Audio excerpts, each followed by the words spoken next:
हा दे. आई दादा नाही आला ब्रेकफास्टला, लवकर गेला का तो? हो अरे तो आउट ऑफ टाउन आहे. अगं भेटूनही गेला नाही तो. अगं नाही, खूप घाईत होता. साईटवर काहीतरी प्रॉब्लेम झालाय म्हणत होता. मटेरियल बद्दल खूप टेन्शन मध्ये होता तो. इंजिनियर्स पण गेलेत त्याच्याबरोबर.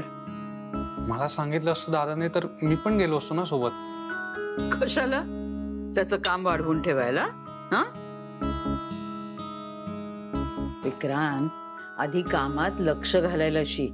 हा बर नूतन, कधी परत येणार आहे तो?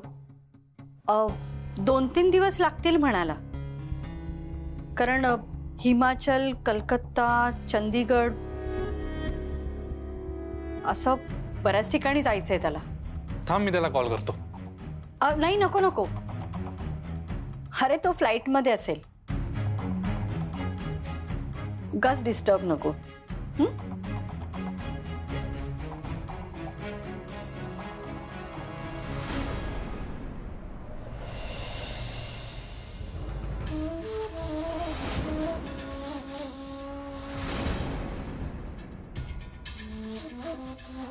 अहो मी काय म्हणते, काहीही बोलू नका. जे जे ठरत जाईल तस तसं कामाला लागा. फक्त हो पण प्रश्न विचारू नका.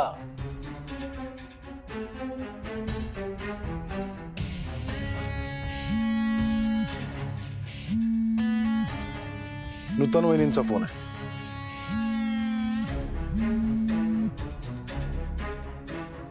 बोला वहिनी. वेदांत 3-4 दिवस नागपुरात नाहीये. त्याच्या कामात अडकलाय. चंदीगड, कलकत्ता. हो कळलं मला. ही अशी संधी आपल्याला परत कधीच मिळणार नाही. हो उत्तम संधी आहे. कारण आपल्या कामात अडथळा फक्त वेदांतच आणू शकतो. आणि तुमची आई. तिला पाठवते मी परत. काहीतरी कारण सांगते. मी पार्टीच्या कामासाठी बाहेर आहे सांगते. पण काय वहिनी? पण विक्रांतचं काय? तो कुठे पळून गेला तर? तुम्ही या गोष्टीचा विचार केलात हे बरं झालं. पण वहिनी, तुम्ही विक्रांतची काळजी अजिबात करू नका. आता ते सगळं तुम्ही माझ्यावर सोडा. तुम्ही फक्त तयारीला लागा आणि लवकरात लवकर निघा. आणखीन एक, वहिनी, तुमचे हे उपकार मी कधीच विसरणार नाही.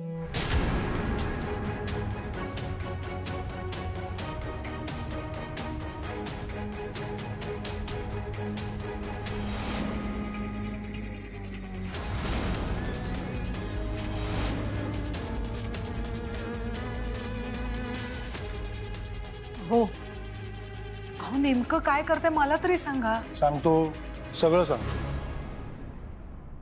तुम्ही 2-3 दिवसांचे कपडे सोबत घ्या आपल्या तिघांचे. आणि बाकी कुठल्याही गोष्टींची काळजी करू नका. आपल्याला संध्याकाळीच निघायचं. आणि सार्थक? सार्थक आणि सुनबाईंना यातलं काहीही कळता कामा नये. त्यांना काय सांगायचं ते मी बघतो. चला कामाला लागा. काय सांगतोय मी? चला कामाला लागा.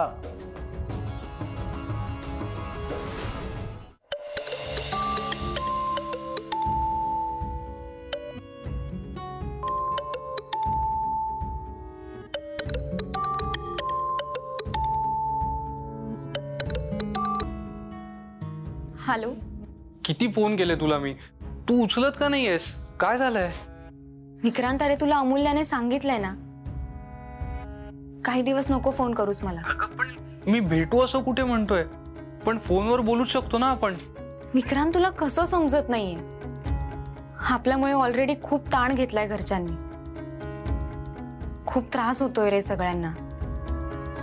सारिकाची पण तब्येत खराब आहे.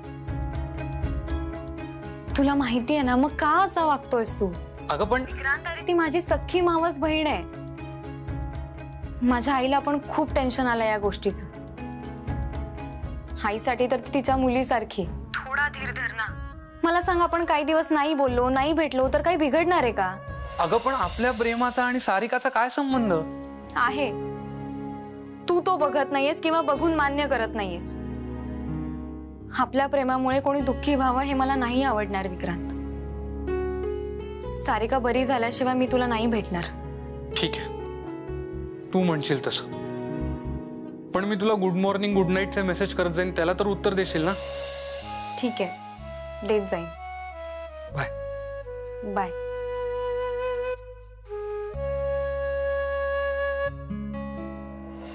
सार्थक यांची प्रॉडक्ट चांगली वाटतात. मला आपण एकदा एन्क्वायरी करूया. Come in. Good morning. Good morning. Morning. Vedant sir आले नाहीत आज? अगं नाही, तो आपल्याला काल सांगत होता ना बाहेर जाणार आहे. तो आज कलकत्त्याला गेलाय. मग तिकडनं चंदीगडला जाईल आणि मग तिकडून परत गाडीने शिमल्याला. तिकडे आपली सिमेंट फॅक्टरी आहे ना. सर खूपच सिरियस आहेत कामाबद्दल. पण काय ग, ते एकटेच गेलेत? दादा एकटाच जातो नेहमी. अगं पण वहिनी, 2 दिवसात इतका प्रवास, म्हणजे थकत नाहीत का ते? कधीच नाही.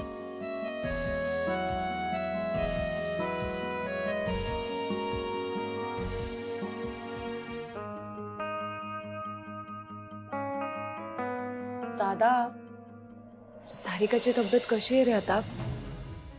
म्हणजे काही सुधारणा झालीये का? आहे तशीच आहे.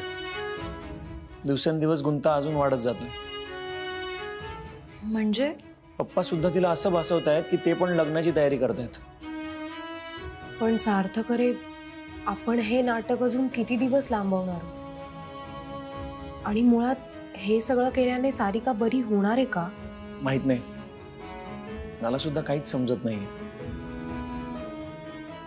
पण पप्पा म्हणतात तिला बरं वाटण्यासाठी हे नाटक करणं गरजेचं आहे.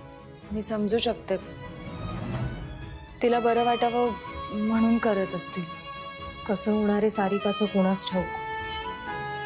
आणि बाकी सगळ्यांना सुद्धा तिच्यासाठी काय काय करावं लागणार आहे काय माहित. वहिनी, अगं होईल ती बरी. अण्णा म्हणालेत की सारिका बरी होईल, आपल्याला फक्त तिची काळजी घ्यायला हवी. काय चाललंय काय हे? हल्ली ना लोक न वाचता फॉरवर्ड करतात. गल्ली बोळातल्या माणसांनुसार राजकारण कळायला लागले जसं काय. मूर्खपणा आहे सगळा. काय गाई, काय झालं? कुणावर एवढी चिडचिड करतेस? अगं काही नाही ग, हे असले फॉरवर्ड मेसेजेस. आजकाल मोबाईल म्हणजे ना हाताचा चाळा झालेला आहे. गल्ली बोळातली माणसं सुद्धा ना राजकारणाच्या स्ट्रॅटेजीज बद्दल बोलत असतात. अगं मग नको वाचत जाऊस असल्या बातम्या. अगं हे फॉरवर्ड्स ना नुसते फेक असतात. उगीच आपल्या डोक्याला त्रास होतो. मला त्रास बीस होत नाही. हा, तेवढाच विरंगुळा होतो. बर, आज काय प्लॅन आहे तुझा? गोंदियाला जायचंय. अचानक? हा, जरा अचानकच ठरलं. पुरुषोत्तमचा फोन आला होता. का, काय झालं? अगं काही नाही, पक्षाचं काम आहे. आता पक्षाचं काम हातात घेतलंय म्हणजे ते नीट पार पाडायलाच पाहिजे की नाही. आणि कसं आहे ना, मी गेले तर नवीन नेते जॉईन होतील, महिला पुढे येतील, असं पुरुषोत्तम म्हणत होते. नाही, पक्षवाढीसाठी हे सगळं करणं गरजेचंच आहे. पण अगं पुरुषोत्तमनी बोलवलं की लगेच जायलाच पाहिजे असं नाही ना. आई, याच्यावर आपण नंतर बोलायचं का? आणि मी काय म्हणते, तू पण जरा 2 दिवस जाऊन ये ना घरी. हे काय मध्येच? अगं तसं नाही, म्हणजे आता 1-2 दिवस मी पण नाहीये, वेदांत सुद्धा घरी नाहीये. हे फोनवर किती टाइमपास करणार तू, किती बघणार तू? अगं कंटाळा येईल तुला एकटीला घरी. अगं मी इथे असले काय आणि तिथे असले काय, एकटीच असते. आणि बघ, मी कुठेही गेले ना तरी लगेच ऍडजस्ट होते. अगं आई, मला माहिती आहे, पण तिथे वाड्यामध्ये माणसं असतात. तुझी जमिनीची कामं आहेत ती पूर्ण होतील. आणि विक्रांत हा असा जरा भिरभिरलेला आहे. त्याला त्याची शुद्ध नसते. सारिकाचं काय वेगळंच चाललंय. मग आणि कसं आहे ना, तू इथे एकटी राहिलीस ना तर माझं तिथे लक्ष लागणार नाही बघ. माझं लक्ष सतत घरी असेल. म्हणून मी तुला म्हणते की तू जरा 2 दिवस जा. असंच ना? का असं नाहीये आई. बरं मी एक काम करते, मी आले ना परत की मी तुला लगेच फोन करते आणि मी स्वतः तुला न्यायला येईन. मग तर झालं. न्यायला यायची गरज नाही. माझं मी ठरवीन कधी यायचं ते. आणि माझ्याकडे सुद्धा ना माझी माणसं आहेत. हं? अगं आई, ही बॅग नेऊन नीट डिकीट ठेव.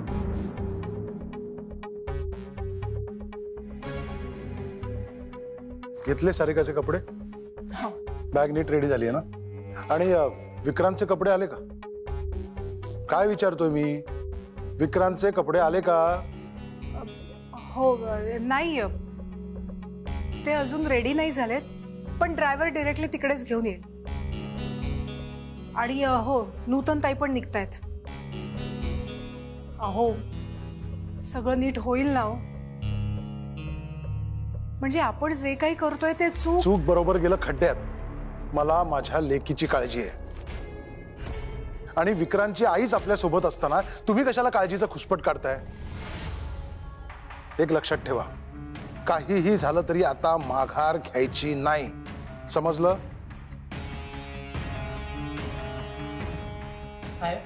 हा, ही बॅग घेऊन जा. चला चला चला चला. हा, झाली का सगळी तयारी? मामा, तू माझी सगळी ज्वेलरी घेतलीस ना ग? नाही तर तिकडे गेल्यावर म्हणशील घरी हे राहिलं, घरी ते राहिलं. बच्चा सगळं घेतलंय, डोंट वरी. हा ठीक. आणि मंगळसूत्र मला ना काही सुचतच नाहीये. असं एकदम नर्वस फील होतंय. बेटा, तुझा नर्वस होण्याचा काळ आता संपलाय. तुझा बाप आहे ना सगळ्या काळजीचं ओझं व्हायला. थँक्यू सो मच पप्पा. You are great.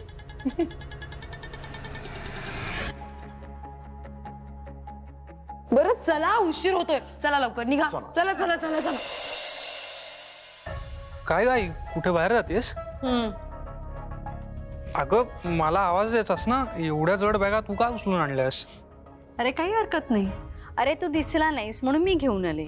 आता तूच उचल. Yes ma'am. अजून काय सेवा करू आपली? सांगते. पण तू जातेस कुठे एवढ्या बॅग्स घेऊन? ह्या सगळ्या बॅग्स माझ्या एकटीच्या नाहीच आहेत. अच्छा, तू आणि आजी जात आहे. क्या बात आहे. हे आई, गेल्या कित्येक वर्षात तू आणि आजी असे बाहेर फिरायला गेलाच नाहीत ना? आजीला पण छान वाटेल. पण मला काही बोलली नाहीस. नाही, सांगितलं असतंस तर मी पण एखादं डेस्टिनेशन सुचवलं असतं ना. एक मिनिट. दादा बाहेरच आहे. आता तू आणि आजी पण बाहेर जात आहे. म्हणजे इथे घरी मी एकटाच आहे. आहा, बाहेर मी आणि आजी जात नाहीये. त्यामुळे तू तुझे प्लॅन्स बनवूच नकोस. कारण बाहेर तू आणि मी जातोय. काय? आपण दोघं कुठे? सांगते. अगं कुठे जातोय आपण? एक मिनिट. आई सांग ना. असं अचानक? सांगते, सांगितलं ना. फोन तर घेऊ दे. बोला. हो, सगळी तयारी झाली. ठीक आहे, बाय. आई कुठे जातोय आपण? आई बरोबर यायला तुला काय प्रॉब्लेम आहे का? नाही, असं नाही. बरं थांब, मी चेंज करून येतो. नाही, काही गरज नाहीये. छान दिसतोयस. बरं बस. अरे बस, ये. सांग आता. काय कुठे जातोय आपण? सांगते रे बाबा, किती घाई तुला.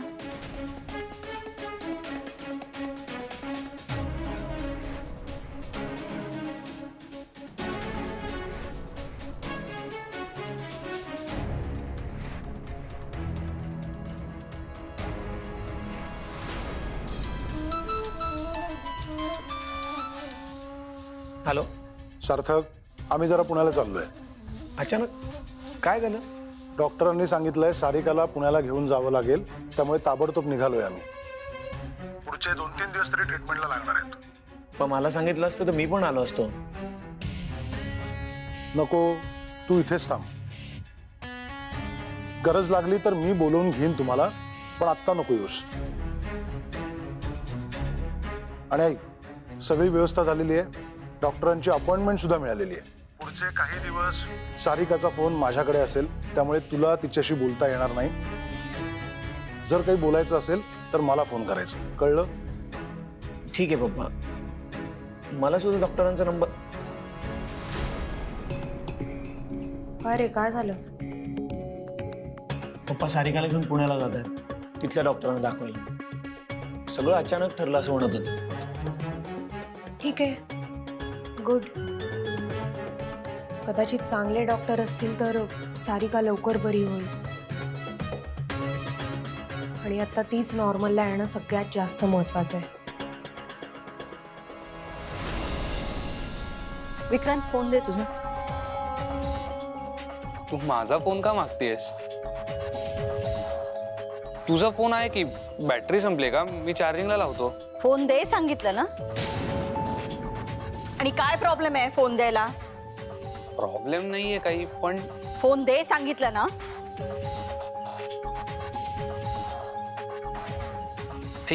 काय आहे हे सगळं? तू माझं सगळं सामान भरून ठेवलंयस, आता माझा फोन सुद्धा मागतेस. आपण नक्की कुठे जातोय आणि कशासाठी? सगळ्या प्रश्नांची उत्तरं आत्ताच हवी आहेत का? आईवर विश्वास नाही? विश्वास आहे, पण माझा फोन. फोन दे सांगितलंय मी. पण का? फोन दे सांगितलंय ना. आई आई आई आई अगं, आरतीचा फोन. आई काय चाललंय हे? कळेल.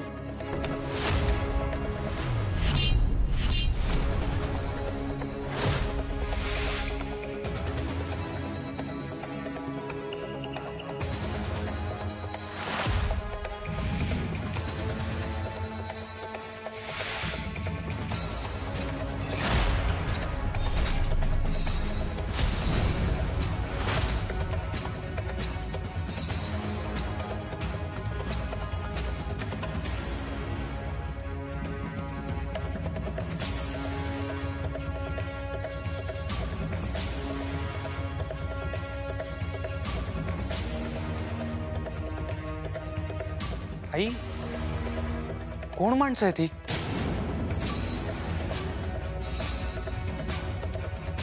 आणि काका, तुम्ही इथे का आलात? काय काय चाललंय हे सगळं? आई, कुठे नेतेस तू मला?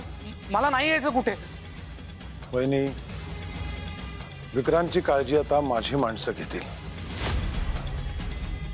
तुम्ही काळजी करू नका.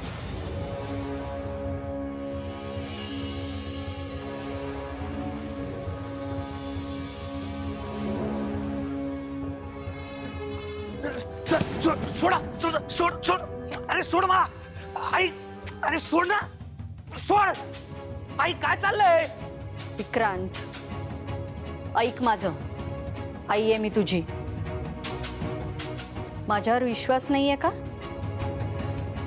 चल आमच्या बरोबर. कुठे? योग्य वेळ आली की कळेल सगळं. तुम्ही त्याला कोणताही त्रास द्यायचा नाही. त्याला त्रास होताच कामा नाही. फक्त त्याला गाडीत नेऊन बसवायचं, कळलं? आई, आई, का का हो, आई, ऐक ना आई.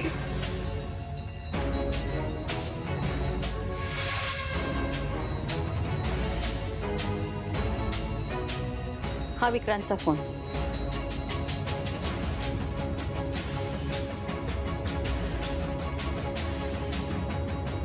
तुम्ही व्हा पुढे, मी आलेच.